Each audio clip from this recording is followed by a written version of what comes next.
طرح سمجھدار تھے۔ ہمارے ہاں جو آدمی 40 سال کا ہو جاتا ہے ہم کہتے ہیں یہ بندہ میچور ہو گیا، سمجھدار ہو گیا۔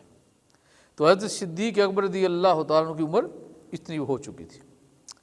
آپ انتہائی سمجھدار تھے، صاحب علم آدمی تھے، اس ان پڑھ ماحول میں بھی پڑھے لکھے تھے، اور بہت دانش مند، عقل مند، دانا آدمی تھے، لوگوں کے باپ دادے کو جانتے تھے۔ اتنی اللہ تعالیٰ نے آپ کو عقل سمجھ بوجھ عطا فرمائی تھی۔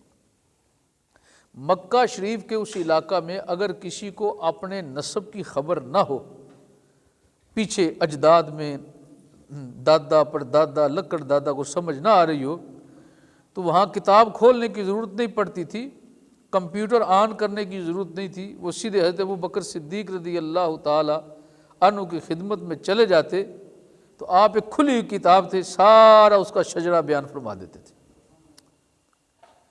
ایسا سمجھدار آدمی، ایسا دانا آدمی جس کی قدر پورے مکہ میں مانی جاتی تھی، قبول کی جاتی تھی، وہ اللہ کے رسول پر ایمان لایا تو کیسے ڈھنگ سے ایمان لایا، وہ ڈھنگ آپ کو بتانا کیا خوبصورت ہے۔ اور ساتھ یہ مسئلہ بھی سمجھانا ہے کہ لا اکراہ فی الدین کا مطلب کیا ہے۔ ہمارے ہاں جو مشہور ہے وہ کیا ہے وہ بھی بتاتا ہوں، اور جو اس کے حقیقی معنی ہے وہ بھی سمجھاتا ہوں، کیونکہ جو ہمارے ہاں مشہور ہے اگر اس پر عمل کیا جائے تو پھر بہت سارے اعتراضات ہوتے ہیں، اور وہ معنی جو حقیقت میں قرآن کا ہے اگر وہ سمجھ میں آ جائے تو اس وقت پہ سارے شکوک و شبہات، سوالات، اعتراضات ختم ہو جاتے ہیں۔ پہلا وہ ترجمہ آپ کو سمجھاتا ہوں جو ہمارے ہاں لوگوں میں مشہور ہے۔ یہ جو آج کل کے لوگ اسکولوں، کالجوں، یونیورسٹیوں کے پڑھے ہوئے لوگ ہیں نا، ان کا دماغ تھوڑا سا بگڑ گیا ہے۔ وہ یہ سمجھتے ہیں کہ ہم اسلام کو زیادہ سمجھتے ہیں، پھر وہ جو مدرسے میں پڑھے ہوئے لوگ ہیں پھر ان کی مخالفت شروع کر دیتے ہیں، اور کچھ جو مدرسے کے پڑھے ہوئے لوگ ہیں وہ تھوڑا سا سختی اتنی کر جاتے ہیں جس کی وجہ سے دوسرے بندے کو سوچنے سمجھنے کا موقع ہی نہیں ملتا۔ ایسا تھوڑا سر پر ماریں گے وہ بیچارہ بے چین ہو جاتا ہے کہ میں اب کیا کروں۔ اب بھی اگر آپ سے میں پوچھوں تو آپ لوگ یقیناً اس بات کی تائید کریں گے، آپ جتنے نوجوان ہیں ان میں سے کسی بھی نوجوان کو پکڑ کے پوچھو کہ وہ دین کے معاملات پر مطمئن ہے، مذہبی معاملات پر اس کا اطمینان ہے، تو آپ اس کے جواب سے پہلے اس کے چہرے کی حالت سے اندازہ کر لیں گے یہ بندہ مشکوک ہے، اس کو شک ہے، یہ مطمئن نہیں ہے۔ اس کی وجہ اس کی یہ کہتا ہے میں ایک کے پاس جاتا ہوں وہ اور جواب دیتا ہے، دوسرے کے پاس جاتا ہوں وہ اور بات کرتا ہے، تیسرے کے پاس جاتا ہوں وہ اور بات کرتا ہے۔ معاملہ کیا ہے کہ وہ جو حقیقی معنی اور مفہوم ہے ہم اس معنی اور مفہوم سے دور ہیں، اس پر محنت کرنے کے لیے دل سے ہم تیار ہی نہیں۔ ہم کہتے ہیں بنی بنائی شے مل جائے بس ہمیں اس پر محنت نہ کرنی پر۔ ہاں دنیا داری کے لیے، کھے کھانے کے لیے ہمارے پاس وقت ہے، صبح سے لے کر شام تو سولی پر لٹکے ہوتے ہیں، میرے بھائی بیجی کرنی ہے، میں نے مال ڈنگر رکھا ہے، فلاں سارے کام، کو ملازمت کرتے اس کو اپنے ملازمت کا فکر ہے، اگر کاروبار کرتے اسے اپنے کاروبار کا فکر ہے، کھان پین، لین دین، لان شان سارا فکر ہے۔ لیکن جب اسے دین کی طرف کہتے ہیں اس وقت وہ اپنا دماغ لڑاتا ہے، اس آدمی سے نہیں پوچھتا جسے اللہ تعالیٰ نے اس قرآن کا صحیح علم عطا فرمایا۔ ادھر ہماری توجہ نہیں جاتی، یہ ہماری کمزوری ہے اور ہمیں اس کمزوری کو محسوس کرنا ہے، محسوس کر کے اس کمزوری کو دور کرنے کی کوشش کرنی ہے۔ ابھی آپ کے پاس زندگی کے چند سانس باقی ہیں، اللہ نے تحفہ دیا ہے، اس زندگی سے فائدہ اٹھا لو۔ اگر آپ اس زندگی میں سارا دین نہ بھی سمجھ سکے، دوڑ شروع کر دی اس راہ میں، انشاءاللہ محروم نہیں رہیں گے۔ اللہ آپ کو قبر میں جا کر قیامت کے دن بھی دیندار لوگوں کے صف میں شمار فرما دے گا۔ کون سا گھاٹے کا سودا ہے؟ نیت ہی تو کرنی ہے اور پیٹی نیت کرنی ہے، اور اس پر پھر کوشش بھی تھوڑی تھوڑی جتنی اللہ نے توفیق دی ہے وہ بھی کریں۔ وہ معنی جو اس کا بیان کیا جاتا ہے وہ کیا ہے؟ یہ ڈھیلے لوگ ہیں نا، سست قسم کے، جن کے پاس دنیا کا، اسکولوں کا زیادہ علم آ گیا ہے، اب وہ صحیح علماء کے بھی سامنے کھڑے ہو کر مقابلہ بازی کرنے پر اتر آتے ہیں۔ وہ کہتے ہیں جو دین ہم نے سمجھا وہ آپ کو سمجھ نہیں ہے، یہ بڑا خطرہ ہے۔ وہ کیا معنی کرتے ہیں؟ وہ کہتے ہیں لا اکراہ فی الدین سے بار بار آیت کو وہ پڑھتے ہیں اور دلیل دیتے ہیں، کہتے ہیں قرآن میں اللہ نے فرمایا کہ دین میں کوئی جبر نہیں ہے، کوئی زبردستی نہیں ہے، کوئی سختی نہیں ہے، تو آپ لوگ ہمیں نماز پڑھنے پر مجبور کیوں کرتے ہیں؟ روزہ رکھنے پر وعیدیں سزائیں سناتے ہیں، سختی کیوں کرتے ہیں؟ آپ ہمارے لیے زکوٰۃ ادا کرنے کے لیے کیوں بار بار بتاتے ہیں، آگاہ کرتے ہیں، ترغیب دیتے ہیں کہ زکوٰۃ دینی چاہیے؟ کیوں؟ اس لیے کہ اللہ نے فرمایا لا اکراہ فی الدین، دین میں کوئی جبر نہیں ہے۔ جب دین میں جبر نہیں ہے تو آپ ہمیں مجبور کیوں کرتے ہیں؟ آپ کہتے ہیں جی نماز پڑھو، اللہ نے فرمایا تمہاری مرضی ہے، وہ مجبوری نہیں ہے۔ وہ کہتے ہیں اللہ نے جو فرمایا لا اکراہ فی الدین کا مطلب یہ ہے دل کرے نماز پڑھو، نہ دل کرے تو نہ پڑھو۔ ٹھنڈ لگ رہی ہے ٹھیک ہے لمبے پیر ہو، بھوک لگ رہی ہے روٹی کھاؤ، شادی پر جانا جاؤ، دل کرتا ہے، طبیعت کرتی ہے، حالات اجازت دیتے ہیں نماز پڑھ لو، نہیں اجازت دیتی نہ پڑھو۔ یہ ہے ان لوگوں کا پیغام، مفہوم جو اس آیت سے وہ لیتے ہیں۔ نماز اگر ان کو بولے 5 کہتے ہیں، آپ کہتے ہیں 5 پڑھو، ہم 1 بھی پڑھ لیں تو نماز تو پڑھ لی، جب نماز پڑھ لی تو جان چھوڑو، آپ کہتے ہیں 5 پوری کریں، یہ کیا مسئلہ ہے؟ پھر جس وقت ہمارے پاس کچھ پیسے آ جائیں، ہم سکھ کا ان کے ذہن میں اپنی بات، ان کے مزاج کیا ہے کہ کھانا پینا اچھا ہو گیا تو اب آپ کو اچھا نہیں لگتا کہ ہم اچھا کھا پی رہے ہیں، کہتے فٹ کٹو زکوٰۃ نکالو۔ آپ کو ہمارے زیادہ پیسے اچھے نہیں لگتے، آپ کہتے جلدی اپنے پیسے کم کرو، اس میں پیسے اللہ کی راہ میں دو۔ پھر آگے سے وہ کیا کہتے ہیں، خام خواہ کی وہ کیڑے نکالتے، کہتے دیکھو اللہ کو کوئی ضرورت ہے؟ اس لیے اللہ نے فرمایا ہے قرآن پاک میں کہ دین میں جبر نہیں ہے، یہ مولوی لوگ ہمیں مجبور کرتے ہیں، یہ ہمیں تنگ کرتے ہیں۔ تو بات سمجھ لیجیے، یہ جو مطلب ہے نا لا اکراہ فی الدین کا جو مفہوم ہے یہ نہیں ہے، اس کا مفہوم الگ ہے، اور اس پر میں قرآن پاک سے آپ کو دلیل دوں گا اور آپ کو میں سمجھاؤں گا تاکہ آپ کو بات سمجھ میں آ جائے کہ لا اکراہ فی الدین کا اصل مطلب ہے کیا۔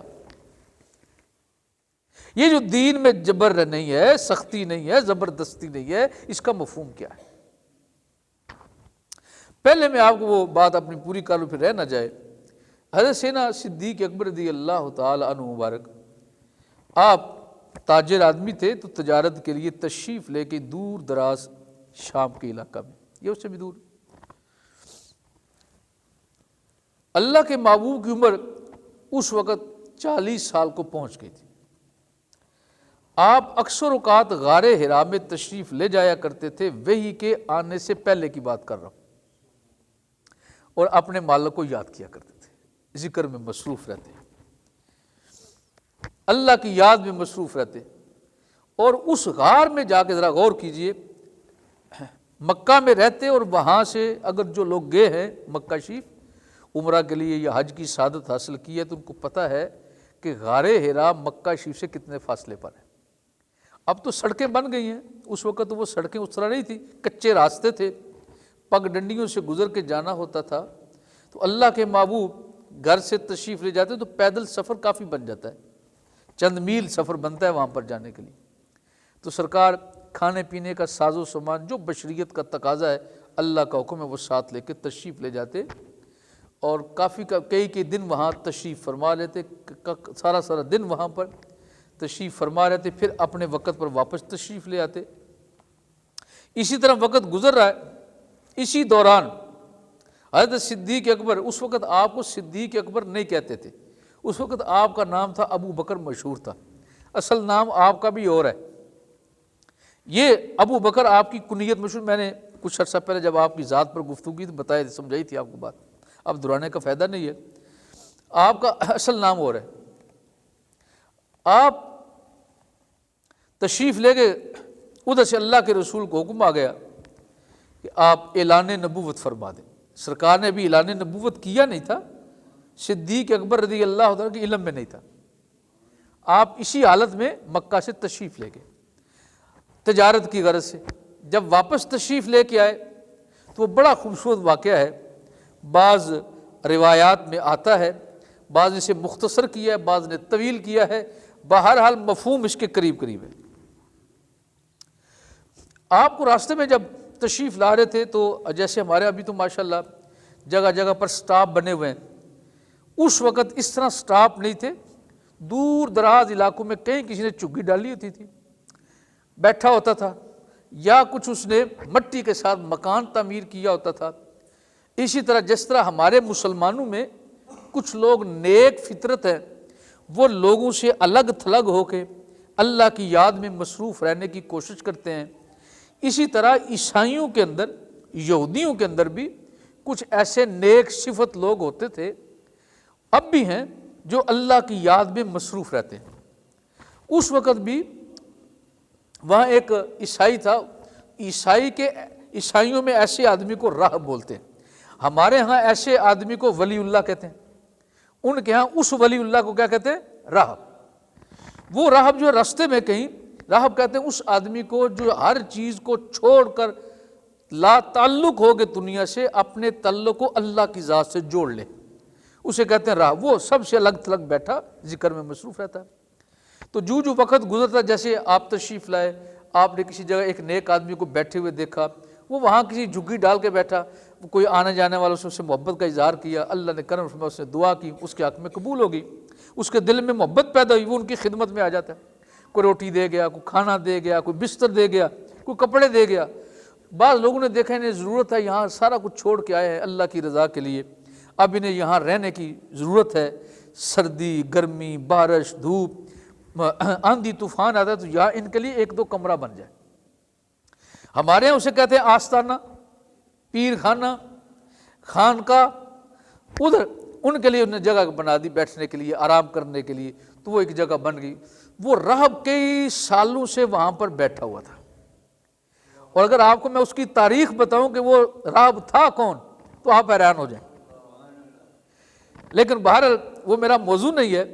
تو حضرت سے وہ ایک ساتھی راہب جو عیسائیوں کا ولی اللہ تھا، وہ وہاں کے ڈیرا ڈال کے بیٹھا تھا۔ صدیق اکبر رضی اللہ تعالیٰ عنہ لمبا سفر کر کے تشریف لائے تو تھک گئے، بشریت تقاضا تھا، دور دراز دیکھا تو دل کو حوصلہ ہوا کہ چلو آج اس راہب کے پاس میں قیام کرتا ہوں، رات وہاں ٹھہرتا ہوں، صبح سورج نکلے گا تو اپنا سفر شروع کر لیں۔ وہ مالک ہے نا، جانتا ہے نا، ہر چیز سے واقف ہے، وہ جب تک دل نہ پھیرے خیال نہیں پھرتا، جب تک وہ دل کو ہدایت نہ دے ہدایت کا نور نہیں ملتا۔ حضرت ابوبکر صدیق رضی اللہ تعالیٰ کے دل میں ممکن ہے کہ رستے میں کوئی اور جگہ بھی مل جاتی، لیکن وہ ٹک گیا دل میں کہ میں آج اسی کے پاس ٹھہرتا ہوں۔ دروازے پر تشریف لے کے دستک دی، وہ راہب باہر آیا، اس سے جب آ کے ملاقات کی تو حضرت ابوبکر صدیق رضی اللہ تعالیٰ کے چہرے کو دیکھا، علیک شلیک ہوئی۔ سلام تو اس وقت بھی ہوتا تھا، چونکہ جو اللہ کے دیے ہوئے دین پر چلتا ہے وہی مسلمان ہے، ضروری نہیں کہ ہم ہی مسلمان ہیں، ہم بھی مسلمان ہیں پر ہم محمدی مسلمان ہیں، وہ بھی مسلمان تھا پر وہ عیسوی مسلمان تھا، یہودی بھی مسلمان تھے، وہ موسوی مسلمان ہے، ایسے نہ موسیٰ علیہ نبی علیہ السلام کو قبول کر کے۔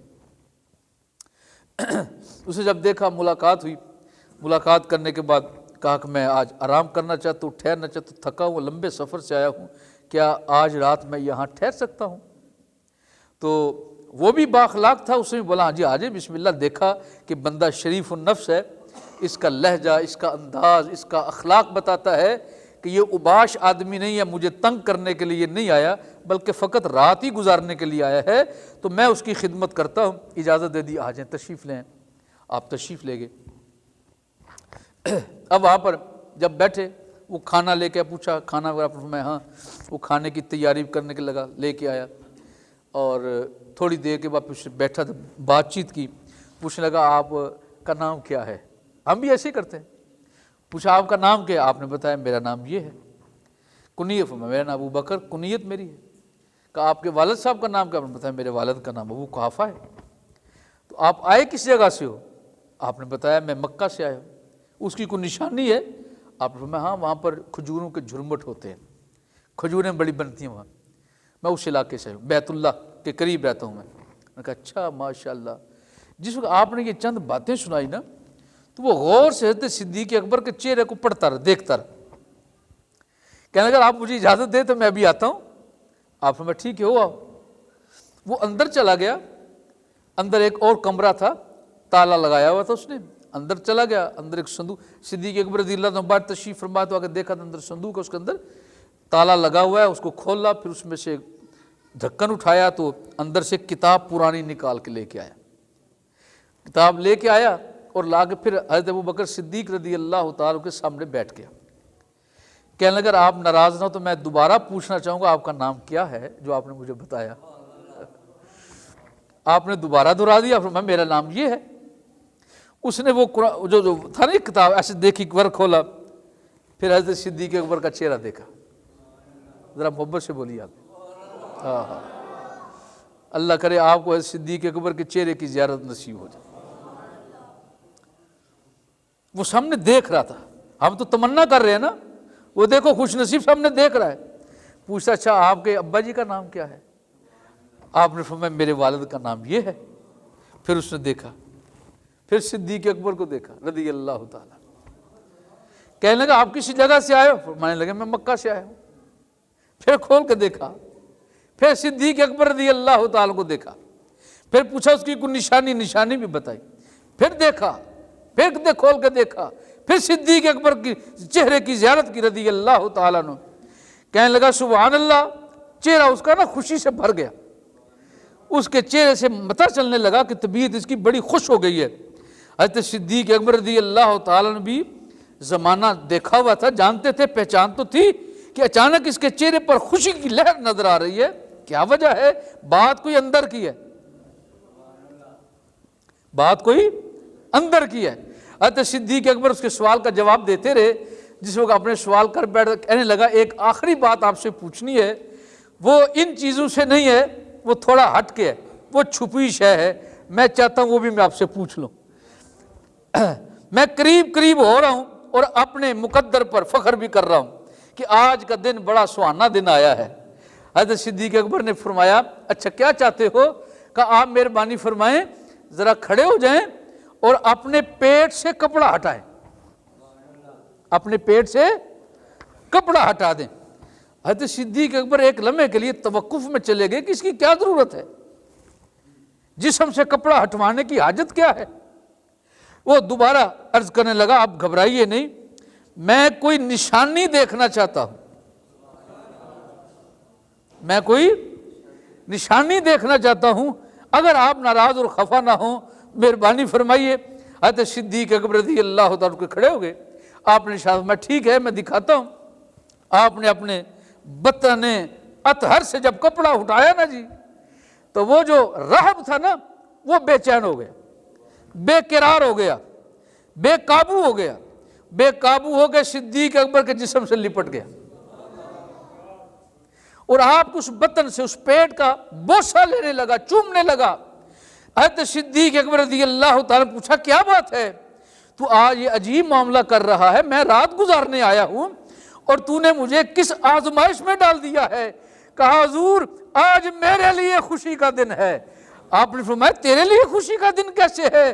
کہا جو میں نے آپ سے پوچھا، وہ میں جو آپ سے سوال کر رہا ہوں وہ فقط اپنی ذاتی معلومات میں اضافے کے لیے نہیں پوچھ رہا، بلکہ اس لیے پوچھ رہا ہوں جو میں نے پڑھا ہے آج مجھے سچ ہوتا ہوا نظر آ رہا ہے۔ حضرت صدیق اکبر رضی اللہ تعالیٰ نے پوچھا وہ کیا شے ہے جس کی تو سچائی تلاش کر رہا ہے؟ پھر اس نے وہ کتاب اپنی کھولی اور کھول کے کہنے لگا حضور یہ دیکھو کتاب کے اندر لکھا ہوا ہے، آپ کا نام بھی لکھا ہوا ہے، آپ کے ابا جی کا نام بھی لکھا ہوا ہے، آپ کے شہر کا نام بھی لکھا ہوا ہے، اور آپ اس شہر کی جو نشانی ہے وہ بھی لکھی ہوئی ہے۔ اور مجھے خطرہ تھا کئی سالوں سے میں یہاں رستے میں بیٹھا ہوں اور ہر آنے جانے والے کو دیکھتا ہوں، مجھے یہ نظر نہیں آیا، آج نظر آیا تو آپ کو اپنے پاس بٹھا لیا۔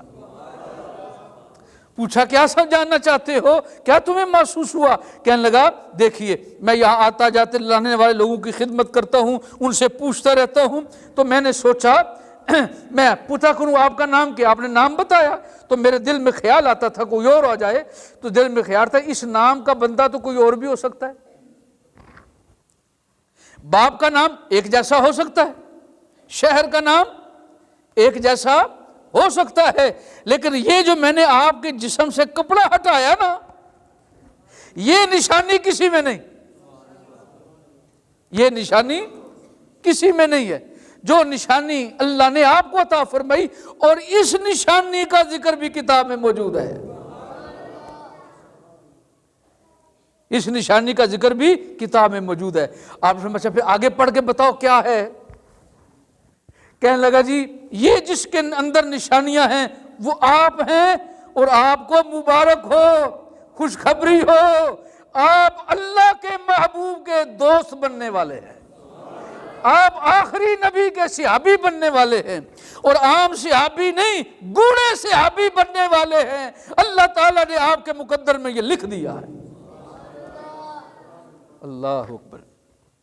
حضرت صدیق اکبر رضی اللہ عنہ سوچ میں پڑ گئے، کہنے لگے یہ عجیب بات ہے، پیغمبر تو کوئی آیا نہیں، جب چلے تھے مکہ شریف سے تو سرکار نے نبوت کا اعلان نہیں کیا تھا نا، تو ان کے ذہن میں بات تھی کہ کسی نے اعلان تو نبوت کا کیا نہیں ہے، اور جس ہستی کے متعلق میرے دل میں خیال ہے کہ میں نے ان کا بچپن بھی دیکھا، حضور کا لڑکپن بھی دیکھا، جوانی بھی دیکھی، وہ جس وجود میں مجھے کچھ علامتیں اللہ کی محبت کے ظہور کی لگتی ہیں، ابھی تک انہوں نے تو اعلان نہیں کیا، یہ پھر کیسے ممکن ہے؟ یہ دل میں خیال بوجھ بن گیا۔ خیر اتنی دیر میں اندھیرا بھی چھا گیا، آرام کرنے کا وقت ہو گیا، کھانا کھایا، آرام کا وقت تھا، اب نماز پڑھنے کا تو حکم نہیں تھا، ابھی مسلمان تو ہوئے نہیں تھے، تو کہا چلو بستر لگا دیے اور آرام کے لیے سو گئے۔ اور جب لیٹے نا جی، سبحان اللہ، جو ہی آنکھ لگی ادھر مالک نے حقیقت کے پردے بھی اٹھا دی۔ اللہ اکبر، سبحان اللہ۔ جب آنکھ بند ہوئی تو دیکھتے کیا ہیں؟ ایک خواب دیکھتے ہیں، اور خواب میں کھلا صاف آسمان دیکھتے ہیں، اور صاف آسمان پر پھر چاند دیکھتے ہیں، اور چاند بھی پہلے دنوں کا نہیں، 14ویں رات کا چاند دیکھ رہے ہیں۔ اور جب دیکھ رہے ہیں، جب سوئے تو ذہن میں وہ پریشانی تھی، وہ جو راہب نے سوال کیے تھے، دل میں اندر بار بار جستجو تھی۔ اسی حالت میں جب سوئے تو یہ خواب دیکھا، اور خواب میں جب دیکھتے ہیں اچانک دیکھا کہ وہ جو 14ویں کا چاند ہے اس کے اندر حرکت آئی ہے۔ جب اس کے اندر حرکت آئی، اب آپ کو بھی پتا، جب آپ لوگ بھی ظاہری طور پر چاند کے اندر حرکت دیکھے تو کیا خیال ہوگا آپ کا؟ ڈر ہوگا کہ نہیں؟ پتہ نہیں شاید قیامت ہی نہ آ جائے۔ ہمارے یہاں تو سورج چاند گرہن لگ جائے تو پریشانی لگ جاتی ہے، اور وہ چاند جب متحرک ہوا، جب آدمی خواب دیکھ رہا ہوتا ہے تو دیکھنے والا حقیقت ہی سمجھ رہا ہوتا ہے، وہ تو بعد میں پتہ چلتا ہے کہ خواب ہے جب آنکھ کھلتی ہے۔ تو دیکھ رہے ہیں، معلوم ہوا، آپ نے دیکھا کہ وہ چاند متحرک ہے تو پریشان ہو گئے۔ اب جب چاند متحرک ہوا تو اس چاند نے صرف حرکت ہی نہیں کی، اپنی جگہ کو بھی چھوڑا اور زمین کی طرف آنے لگا۔ جب زمین کی طرف آیا تو دل میں خیال آیا کہ کہیں یہ میرے اوپر ہی نہ گر جائے۔ گھبراہٹ ہوئی نا، اب چونکہ اس کی جو ڈائریکشن تھی، سیدھ تھی، وہ ادھر تھی، جب وہ آ رہا ہے تو آپ پریشان ہیں، اور ہوا کیا ہے تو وہی جو سوچ رہے تھے وہ چاند سیدھا آپ کی گود میں آ گیا، اور جو ہی وہ چاند گود میں آیا، صدیق اکبر رضی اللہ تعالیٰ عنہ اسی حال اور واقعے کو دیکھ کے اٹھ کے بیٹھ گئے، پریشان ہو گئے، یہ کیا ہو گیا؟ جب اٹھ کے بیٹھے تو ادھر سورج نکل آیا تھا، صبح طلوع ہو گئی تھی۔ یہ اشارہ تھا صدیق اکبر رضی اللہ تعالیٰ عنہ، آج وہ وقت تمہیں عطا کیا جا رہا ہے جس کے بعد تیرے لیے ایمان کا نور آسان ہو گیا ہے۔ صبح نورانی ملاقات ہوئی، بات چیت ہوئی، ناشتہ کیا، اجازت لی، دل میں خیال، پہلے تو وہ راہب کے سوالوں کا، پھر رات کے خواب کا، سارے رستے سوچتے رہی ہوا کیا ہے، یہ ہو کیا رہا۔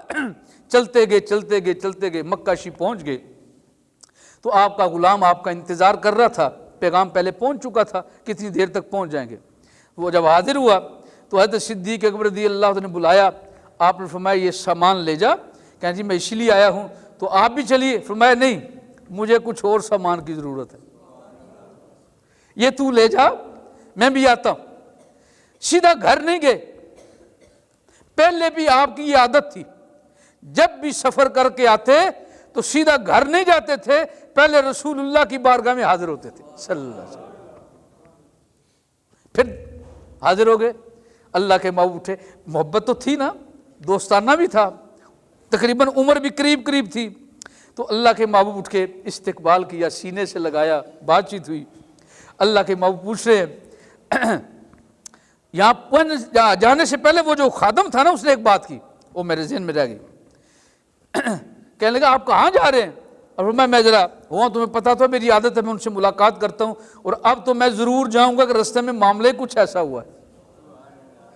وہ کہنے لگا جی ضرور جائیے گا، یہاں بھی کوئی نیا معاملہ ہو گیا ہے۔ پوچھا کیا ہوا؟ کہا وہ جن کے پاس آپ جا رہے ہیں نا، وہ آپ کے صرف دوست ہی نہیں ہیں، انہوں نے اعلان کر دیا ہے کہ میں اللہ کا نبی بن کے آیا ہوں۔ ہاں ہاں سبحان اللہ یا رسول حق چاہیے، میں اللہ کا رسول بن کے آیا ہوں صلی اللہ تعالی علیہ وسلم۔ حضرت صدیق اکبر کے دل میں اور یقین کی کیفیت بڑی، تجسس ہوا، کہا ٹھیک ہے اب تم جاؤ، میں ذرا پتہ کر رہا ہوں۔ سیدھا حاضر ہوئے، اللہ کے محبوب کے گلے لگایا، ملاقات ہوئی، الیک شلیک ہوئی، تو آتے ہی سوال کیا کیا آپ نے نبوت کا اعلان کر دیا ہے؟ سبحان اللہ، گج کے بولو ذرا سبحان اللہ۔ آپ نے نبوت کا اعلان فرما دیا ہے؟ اللہ کے محبوب نے مسکراتے فرمایا ہاں، اللہ کا حکم آ گیا ہے نبوت کو ظاہر کرنے کا، تو میں نے کہہ دیا ہے اللہ ایک ہے، اللہ کے سوا کوئی عبادت کے لائق نہیں، اور میں محمد اللہ کا رسول بن کے آیا ہوں صلی اللہ علیہ وسلم۔ حضرت صدیق اکبر رضی اللہ تعالیٰ مسکرا بھی رہے ہیں، حضور کا چہرہ دیکھ بھی رہے ہیں، اور دل میں کچھ سوچ بھی رہے ہیں۔ میرے آقا نے فوراً فرمایا اے ابو بکر تو یہ سوچ رہا ہے کہ اس کی نشانی کیا ہے؟ جی یا رسول اللہ، اگر کرم نوازی ہو جائے، میں تو بچپن سے جانتا ہوں، اگر شفقت ہو جائے، ایک پردہ اٹھ جائے تو آپ کی مہربانی ہے۔ حضور نے فرمایا اچھا پھر میں کچھ بتاؤں؟ جی یا رسول اللہ مہربانی فرمائے۔ فرمایا تو سفر پر، لمبے سفر پر گیا تھا تو راستے میں تھک گیا تھا، اور تھکاوٹ دور کرنے کے لیے تو ایک راہب کے پاس ٹھہرا تھا۔ صدیق اکبر اور حیران۔ اچھا جب تو پاس گیا، پھر سے تجھے الیک شلیک کیا، اپنے پاس بٹھایا، کھانے کا اہتمام کیا، اور پھر تجھے پوچھا، تعارف کیا، تیرا نام کیا ہے؟ جی۔ تیرے والد کا نام کیا ہے؟ جی۔ پھر مکہ کا نام پوچھا؟ ہاں جی۔ نشانی پوچھی؟ جی ہاں۔ پھر وہ کتاب بھی لے کے آیا تھا؟ جی یا رسول اللہ۔ اچھا پھر لا کے پھر اس نے پوچھا؟ جی جی۔ فرمایا تو پھر تو نے جواب بھی دیا؟ ہاں جی۔ اور تو پریشان بھی تھا؟ جی۔ اور پھر جب تو رات کو سو گیا اور اس نے سونے سے پہلے تجھے آخری سوال کیا کہ اپنے پیٹ سے کپڑا اٹھاؤ، تو تو نے اٹھایا تھا نا؟ جی۔ اور پھر وہ تیرے پیٹ سے لپٹ بھی گیا تھا؟ صدیق اکبر حیران ہے کہ یہ میرا معاملہ، راہب کا معاملہ کمرے کے اندر، اور یہاں سے سینکڑوں میل دور انہیں کس نے خبردار کر دیا؟ انہیں مکہ میں بیٹھے کیسے معلومات ہو گئی؟ وہ دیکھتے جا رہے ہیں اور اللہ کے محبوب بیان کرتے جا رہے ہیں۔ پھر تو رات کو سویا، اور پھر سونے میں تو نے خواب بھی دیکھا تھا؟ اللہ اکبر۔ جی جی یا رسول اللہ دیکھا۔ میں خواب میں تو نے پھر چاند دیکھا؟ جی آقا چاند دیکھا۔ وہ بھی 14ویں کا؟ جی آقا 14ویں کا۔ پھر وہ متحرک ہوا تھا؟ جی آقا اس نے حرکت بھی کی تھی۔ پھر وہ زمین پر آیا تھا؟ جی آقا زمین پر آیا تھا۔ اور تجھے معلوم ہے نا، اور میں بھی جانتا ہوں، وہ زمین میں کہیں اور نہیں، تیری گود میں آ کے ٹھہرا تھا۔ ہے صدیق اکبر حیران، پریشان۔ آقا آپ کو کیسے خبر؟ آپ تو یہاں مکہ میں تھے، توجہ ذرا، آپ تو یہاں مکہ شریف میں تھے، اور میں راستے میں، سفر میں، اور صرف آپ کو میرے سفر کی خبر نہیں، آپ تو میرے خواب کی خبر بھی رکھتے ہیں، اور جو میں نے خواب میں دیکھا اس کی بھی خبر رکھتے ہیں۔ میرے آقا نے فرمایا ہاں۔ عرض کی یا رسول اللہ آپ کو کس نے بتایا ہے؟ اللہ کے محبوب نے مسکراتے ہوئے اس حقیقت سے پردہ اٹھا دیا، فرمایا جس نے نبی بنا کے بھیجا ہے اس نے ساری خبر بھی عطا فرما دی۔ بندہ مٹ جائے نہ آقا پہ، وہ بندہ کیا ہے؟ بندہ مٹ جائے نہ آقا پہ وہ بندہ کیا ہے، اور بے خبر ہو جو غلاموں سے وہ آقا کیا ہے۔ حضرت صدیق اکبر نے ایک لمحے کے اندر حضور کے ہاتھوں کو چوما، چوم کے عرض کرنے لگے آقا پھر میں گواہی دیتا ہوں اشہد ان لا الہ الا اللہ و اشہد ان محمد عبدہ و رسولہ۔ یہ حضرت صدیق اکبر مسلمان ہونے کا آپ کا واقعہ، اللہ تعالیٰ نے آپ کو یہ توفیق ربیع الثانی میں عطا فرمائی۔ وہ پچھلے مہینے کی بات رہ گئی تھی، وہ رہتے رہتے لیٹ ہو گئی، وقت بھی کچھ ایسا ہے، پھر کبھی کبھی آپ حضرات بھی ذرا وقت پر ہی تشریف لاتے ہیں تو پھر کچھ باتیں ایسی رہ جاتی ہیں، کچھ باتوں پھر اگلی دفعہ، پھر اس سے اگلی دفعہ، پھر اس سے اگلی دفعہ۔ اللہ کرے آپ کے اندر دین اور علم کا شوق میرا مالک عطا فرمائے۔ یہ موقع اللہ نے دیے ہیں، ان سے فائدہ اٹھا لو۔ لا اکراہ فی الدین، وہ جو میں نے شروع میں موضوع چھیڑا کہ دین میں جبر نہیں، اس کا مطلب کیا ہے، یہ ذرا دو جملوں میں سمجھ لیں، میں آسان کر کوشش کرتا ہوں آپ کو سمجھا دوں۔ لوگ جو پڑھے لکھے یہ دین کی تعلیم سے دور ہیں، اسکول میں پڑھے ہوئے وہاں کی دینیات اسلامیات پڑھ کے یا اسلامیاتی معلومات میں پی ایچ ڈی کر لیتے ہیں، وہ سمجھ بیٹھتے ہیں اب ہم بھی کم مولوی نہیں ہیں، ہم بھی بڑے علامہ صاحب ہیں۔ وہ پھر عجیب عجیب باتیں کرتے ہیں، وہ کہتے ہیں، وہ اس کا معنی یہ کرتے ہیں لا اکراہ فی الدین کا مطلب یہ ہے جو تمہاری مرضی ہے کرو، جتنا دل کرتا ہے دین پر عمل کرو، نہیں دل کرتا نہ کرو، یہ اس کا مطلب ہے۔ تو یاد رکھیے لا اکراہ فی الدین کا یہ مطلب ہرگز نہیں ہے۔ ایک کانفرنس ہوئی، وہاں جانے کا اتفاق ہوا، تو وہاں یہ پروفیسر حضرات، وکیل حضرات، انجینئر حضرات، ایسے بڑے بڑے لوگ کچھ بیٹھے ہوئے تھے۔ انہوں نے وہاں یہ اسی موضوع پر گفتگو کرنی تھی، تو مجھے بھی انہوں نے بلا لیا، میں بھی چلا گیا۔ تو گفتگو کرتے میں سنتا رہا، تو میں نے ان سے یہ ریکویسٹ کی کہ آپ مہربانی کریں گے کہ میں آخر میں سپیچ کروں گا، میں اس کے متعلق جو گفتگو کروں گا وہ آخر میں مجھے وقت دے دیجیے گا، میں انتظار کروں گا، کوئی بات نہیں۔ وہ سب نے اپنے اپنے بیان کر لیے، تو تقریباً سب کا نظریہ اسی بات سے ملتا جلتا تھا جو میں نے آپ کو پہلے بتائی کہ دین نے اجازت دی ہے جتنا آپ کا جی چاہے عمل کرو، نہیں دل کرتا چھوڑ دو، دین میں کوئی زبردستی نہیں ہے۔ جب آخر میں مجھے موقع ملا تو ان سے بھی پھر میں نے گفتگو کی، وہ بات آپ کو بطور خلاصہ عرض کرتا ہوں، بات تو طویل تھی، ظاہر بات وہ سارے پڑھے لکھے لوگ تھے، پھر دلائل کے بغیر بات ہو نہیں سکتی جب ایسی گفتگو ہو۔ اب آپ جھٹکے لوگوں میں کون سی عربی آپ کو باتیں پڑھ پڑھ کے سناؤں، وقت بھی کچھ ایسا ہے، تو میں چاہوں گا مختصر آپ کو بتا دوں۔ جب انہوں نے گفتگو کی میں نے سن لی، سننے کے بعد پھر میں نے اپنے دلائل ایک ان سے بیان کیا۔ میں نے بولا بتائیے یہ جو آپ نے مفہوم لیا ہے، اس مفہوم کو لینے کے لیے آپ کے پاس دلیل کیا ہے؟ یا دلیل قرآن سے دے دو یا حدیث پاک سے دے دو۔ انہوں نے کچھ فقہی مسائل بیان کیے، یہ دیکھو اس میں رخصت ہے، اس میں بھی رخصت ہے، اس میں بھی رخصت ہے۔ میں نے کہا یہ کام میں رخصت ہے نا، آپ نے تو کام کا انکار کر دیا ہے۔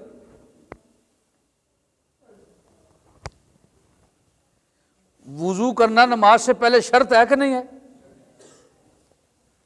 سردی ہو تو کیا رخصت ہے کہ وضو کی جگہ کیا کر لو، تیمم کر لو۔ تو تیمم کرنے کی جو رخصت دی ہے، کیا اس کا یہ مطلب ہے کہ نماز ہی نہ پڑھو؟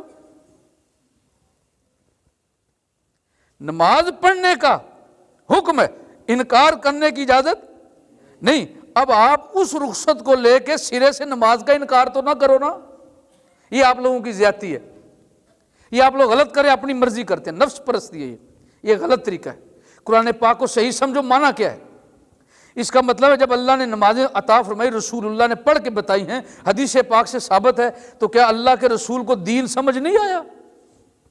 ہمیں تو انہی نے سمجھایا، ہم تک پہنچا۔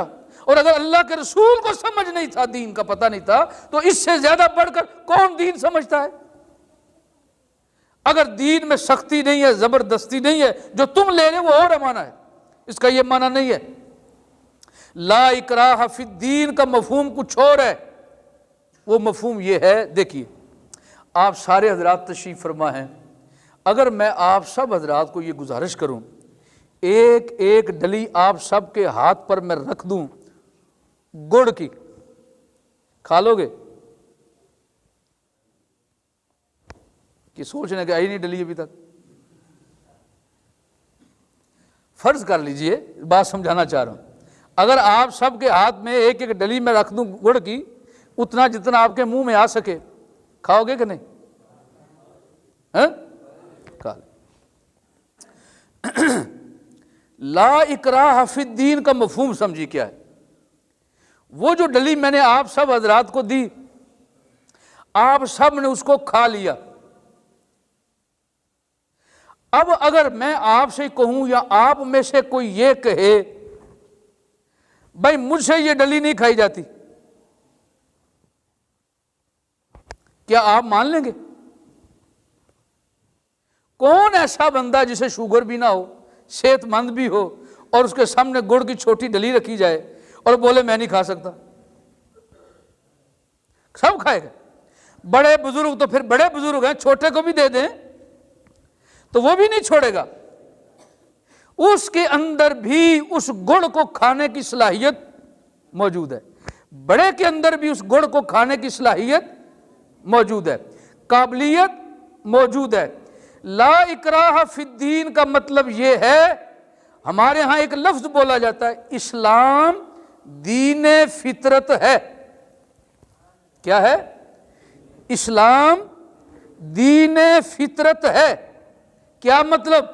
مطلب یہ ہے کہ یہ ہماری فطرت کے عین مطابق ہے، جیسے وہ گڑ کھانا آپ کی فطرت کے عین مطابق ہے۔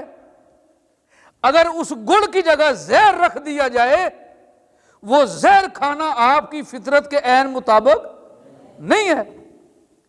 اس موقع پر اگر یہ کہا جائے یہ جو آپ ہمیں زہر کھلوا رہے ہیں یہ جبر ہے، یہ زبردستی ہے، یہ مجبور کیا جا رہا ہے، یہ ظلم کیا جا رہا ہے، یہ زیادتی کی جا رہی ہے کہ جس کام کو کرنے کی میرے اندر صلاحیت نہیں، آپ مجھے وہ کام کرنے پر مجبور کر رہے ہیں۔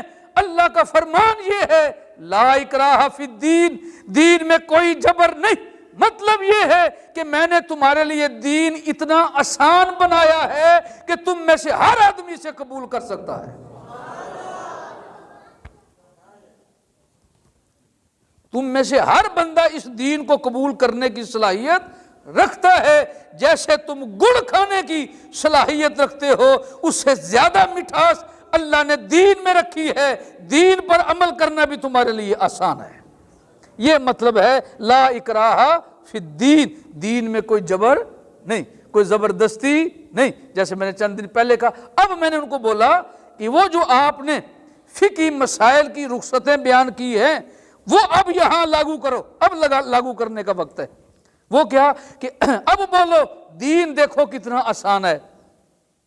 آپ لوگ آپ کھاتے پیتے آتے جاتے سارے معاملات کرتے ہو، کیا آپ سارے زکوٰۃ دیتے ہو؟ زکوٰۃ کس پر واجب ہے؟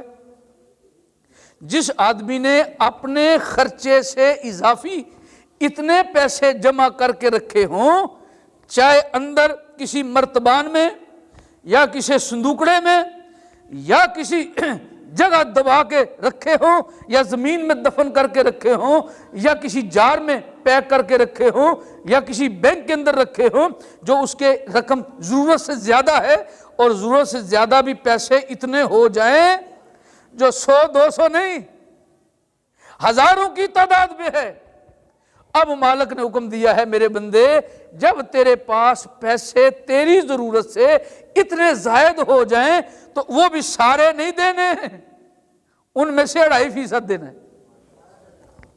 100 روپے میں سے 2.5 روپے، اور یہ وہ 100 روپیہ ہے جو تیری ضرورت نہیں ہے، جو تو نے بچا کے رکھا ہے، تیری ضرورت سے زائد ہے، اس میں سے 2.5 روپے کس کو دینے ہیں؟ غریبوں کو جن کا حق ہے، اور وہ غریب جن کا ذکر اللہ نے قرآن میں فرما دیا ہے، اور کس نیت سے دینے ہیں؟ ہاں، کس نیت سے دینے ہیں؟ اللہ کی رضا کے لیے، کہ اللہ کا حکم پورا کر رہا ہوں۔ کس بندے کا دل کرتا ہے خون پسینے کی کمائی دوسرے کی جیب میں ڈالے؟ ہم تو یہ 2.5% دینے کے لیے تیار نہیں، تو یہ ہم اس لیے کر رہے ہیں، یا اللہ تیری خوشی کے لیے، تیرا حکم ہے نا، ہم فرما برداری کر رہے ہیں تیرے حکم کی، اس لیے پیش کر رہے ہیں۔ تو اللہ تعالیٰ نے ہمیں دین کے وہ احکام دیے ہیں جن پر عمل کرنا ہمارے لیے مشکل نہیں ہے، ہم سارے ان پر عمل کرنے کی صلاحیت رکھتے ہیں۔ یہ ہے مطلب لا اکراہ فی الدین۔ اس کی چونکہ تفصیل کی اور ضرورت ہے، میں نے چاہا کہ آج آپ کو یہ ایک بات مضمون سمجھ میں آ جائے، اس پر پھر دلائل جب اللہ توفیق دے گا میں انشاءاللہ ضرور اس پر بھی آپ کو دلائل پیش کروں گا۔ اللہ تعالیٰ کی حضور دعا ہے رب کریم ہم سب کو عمل کی توفیق عطا فرمائے۔ وما علیہ الا البلاغ۔